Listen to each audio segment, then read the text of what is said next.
Bapak Ibu, saudara-saudari yang diberkati di dalam Tuhan kita Yesus Kristus, Shalom. Sekali lagi Shalom. Penuh sukacita bagi kita ketika pada saat ini kita semua hadir bersama-sama dalam kebaktian ini untuk kita memuji dan memuliakan nama Tuhan.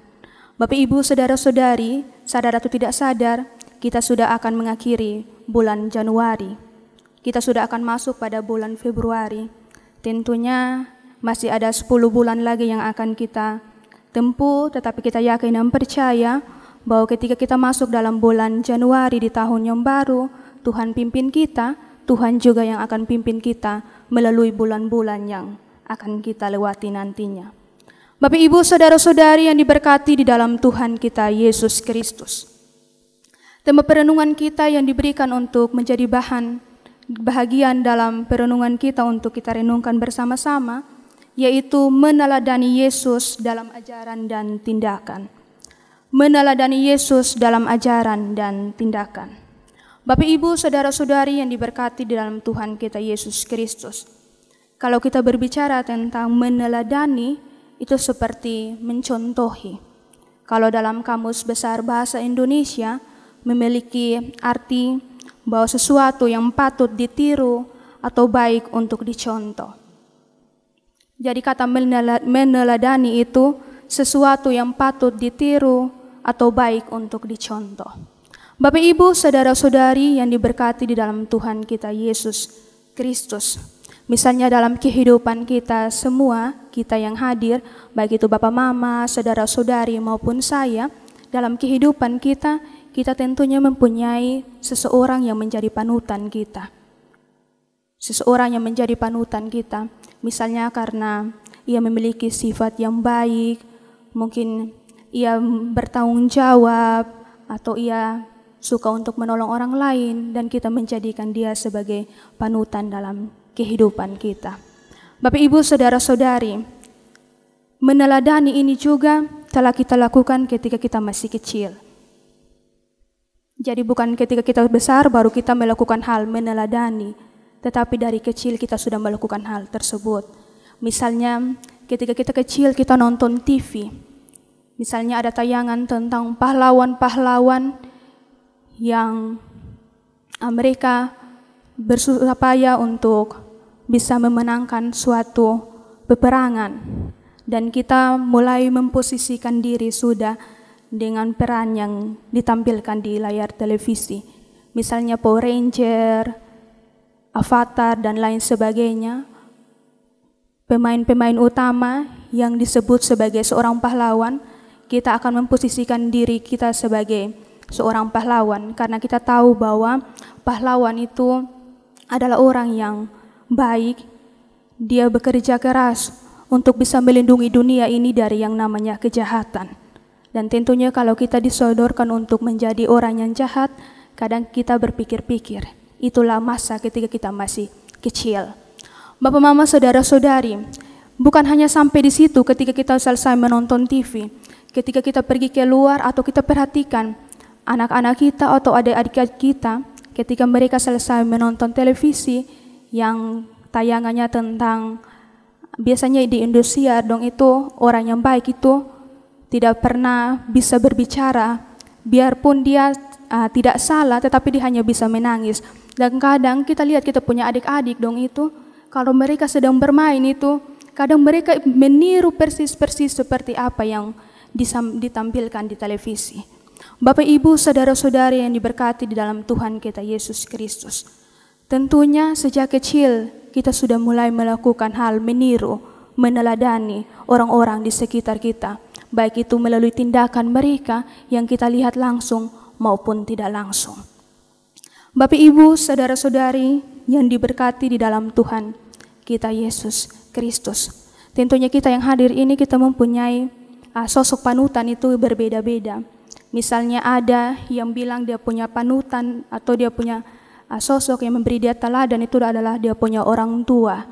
Misalnya dalam keluarga, bapak dengan mama itu orangnya saling mengasihi, saling mencintai, tidak ada pertengkaran meskipun ada masalah-masalah dalam rumah tangga, tetapi mereka dapat menyelesaikannya dengan baik.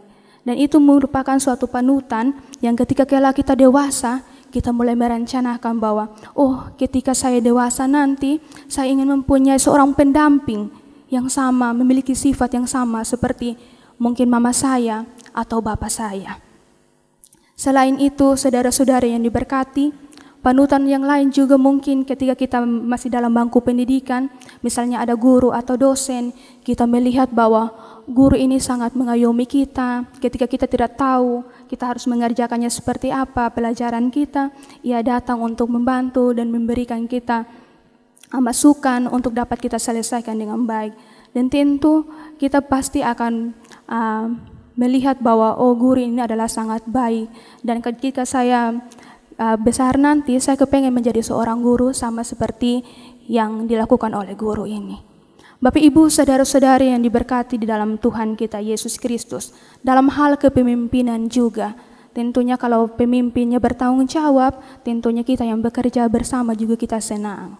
Bapak Ibu, saudara-saudari yang diberkati di dalam Tuhan kita Yesus Kristus. Tentunya sebagai manusia, kita memiliki panutan terhadap seseorang. Dan ketika orang yang kita teladankan itu melakukan suatu kesalahan, tentunya akan membuat kita menjadi sakit hati. Kenapa dia bisa melakukan seperti itu? Padahal dia ini panutan saya, dia ini teladan saya. Tetapi sebagai manusia tentunya kita sadar bahwa kita telah berusaha untuk menjadi teladan, tetapi tidak bisa melakukannya dengan sempurna. Bapak Ibu saudara-saudari yang diberkati di dalam Tuhan kita Yesus Kristus. Untuk itu firman Tuhan kita pada saat ini hendak mengajar kita untuk mari kita melihat bersama-sama dari teladan yang sempurna, yaitu Yesus Kristus. Di mana Yesus mempunyai teladan yang sangat luar biasa yang patut untuk kita tiru dalam kehidupan kita hari lepas hari, di mana dalam setiap tindakannya ia tetap melakukan itu hingga sampai saat ini. Ketika kita jauh daripada Tuhan, Tuhan dengan tangan terbuka mau menerima kita kembali. Itulah teladan yang diajarkan oleh Yesus untuk kita lakukan dalam kehidupan kita hari lepas hari. Bapak Ibu saudara-saudari yang diberkati dalam Tuhan kita Yesus Kristus, pada pembacaan kita pada saat ini mengenai Yesus mengajar dan menyembuhkan banyak orang. Yesus mengajar dan menyembuhkan banyak orang. Sebelum kita masuk dalam pembacaan kita melihat pada teks sebelumnya, yaitu Yesus memanggil ke-12 murid. Yesus memanggil ke-12 murid. Hal ini berarti bahwa pada pembacaan kita merupakan kisah pertama yang menceritakan tentang peran Yesus sebagai guru untuk 12 muridnya dan sebagai pengajar kabar baik bagi orang banyak. Karena pada awal-awal pelayanan Tuhan belum ada 12 murid yang ia pilih. Ketika ia memilih 12 murid ini, ia mulai dengan memberikan contoh kepada mereka. Ketika murid-murid baru dipilih, tentunya mereka tidak tahu apa yang akan menjadi bahagian pelayanan mereka. Sehingga Yesus melalui pembacaan kita pada saat ini hendak memberikan teladan kepada mereka untuk dicontohi nantinya ketika mereka mulai terjun ke dalam medan pelayanan mereka. Sama halnya dalam dunia kerja. Misalnya kita ada karyawan baru yang melamar di suatu perusahaan, tentunya dia kan orang baru, pasti dia belum tahu kondisi dari perusahaan tersebut. Tentunya diperlukan suatu pengenalan, dibutuhkan pengenalan untuk lebih mengenal. Oh mungkin ruangan saya di sebelah sini, atau mungkin oh ini pemimpin saya yang ini rekan kerja saya yang ini, visi misi dari perusahaan ini seperti ini, dan pekerjaan saya ini seperti ini. Tentunya harus ada yang namanya pengenalan supaya bisa masuk dalam medan pelayanan agar dapat bekerja sesuai dengan yang diharapkan oleh perusahaan tersebut. Hal ini sama seperti yang Yesus lakukan, di mana dalam pengajaran dan penyembuhan Yesus dalam firman yang telah kita baca bersama-sama, ia tidak melakukannya begitu saja dengan tanpa tujuan. Semua yang Yesus lakukan itu semuanya mempunyai tujuan agar dapat dilihat oleh para murid dan menjadi bekal untuk ketika kelak mereka dapat gunakan itu untuk melakukan pelayanan Tuhan di dunia ini. Sebagai guru, Yesus melakukan itu kepada murid-muridnya, memberikan contoh kepada murid-muridnya. Ia mengajak mereka untuk melihat pelayanan yang ia lakukan, yang ia kerjakan. Misalnya ia sebagai seorang guru, ia tentunya harus memberikan teladan sebelum murid-muridnya terjun ke medan pelayanan. Jika Tuhan ingin agar murid-muridnya melakukan hal sesuai dengan yang Tuhan inginkan, tentunya Tuhan harus menjadi teladan terlebih dahulu atau sebagai contoh terlebih dahulu kepada murid-muridnya. Hal ini sama seperti yang terjadi dalam kehidupan kita, dalam keluarga kita. Jika sebagai orang tua ingin supaya dia punya anak itu memiliki sifat yang baik, tindakan yang baik, tentunya sebagai orang tua harus melakukan itu juga. Misalnya seperti ini, sebagai orang tua larang anak untuk tidak boleh berkelahi, tetapi dalam rumah tangga ada masalah sedikit, kekerasan fisik itu dilakukan di depan mata anak-anak. Tentunya itu akan menjadi sesuatu yang terngiang-ngiang di dalam pikirannya atau disimpan di dalam pikirannya. Dan ketika ia mulai melakukan di sekolah misalnya atau ia bermain, ketika ada kawan-kawan dia yang membuat ia tersinggung, ia tidak langsung omong secara baik, tetapi ia mungkin langsung pukul karena ia melihat dari lingkungan sekitar di mana ia tinggal seperti itu. Bapak, Mama, saudara-saudari yang diberkati di dalam Tuhan kita, Yesus Kristus. Selain teladan dari orang tua yang perlu sangat penting dalam pembentukan akan karakter anak-anak, di sini orang tua itu adalah wakil kedua dari Allah. Jadi ketika anak dititipkan dalam rumah tangga, tentunya harus dirawat, harus dididik sebaik mungkin, diperkenalkan dengan ajaran-ajaran Tuhan. Bukan saja bawa datang sekolah minggu, anak masuk ke sekolah minggu, bapak pulang atau mama pulang dan ya lain-lain dan tidak datang gereja juga, hanya anak yang disuruh datang sekolah minggu. Tidak boleh seperti itu karena anak-anak ini sangat meniru dan tindakan yang mereka lihat itulah yang akan menjadi apa yang akan mereka lakukan untuk ketika mereka besar nanti. Selain orang tua, ada juga pemimpin, di mana ketika menjadi seorang pemimpin, kalau mau untuk bawahan melakukan segala sesuatu sesuai dengan yang diinginkan, tolonglah untuk memberikan contoh. Tolonglah untuk memberikan contoh terlebih dahulu kepada bawahan agar apa yang ia lakukan dapat sesuai dengan yang diinginkan. Jangan hanya berdiam diri dan ingin agar semuanya dapat berjalan sesuai dengan kehendak kita sebagai seorang pemimpin. Bapak, Mama, saudara-saudari yang diberkati di dalam Tuhan kita Yesus Kristus. Dalam kisah penyembuhan, banyak orang datang kepada Tuhan dari berbagai daerah. Berarti karya keselamatan Allah itu terdengar sampai ke banyak daerah. Sehingga mereka mulai datang untuk mendengarkan pengajaran daripada Yesus dan juga mendapatkan kesembuhan. Di situ kita lihat juga bahwa ada juga orang-orang yang fasik yang tidak mengenal Tuhan, mereka juga hadir untuk mendengar pengajaran dan juga mendapatkan kesembuhan dari Tuhan. Artinya bahwa di dalam Yesus sajalah keselamatan, penyembuhan, dan pembebasan itu kita dapatkan. Bapak, Ibu, saudara-saudari yang diberkati di dalam Tuhan kita Yesus Kristus.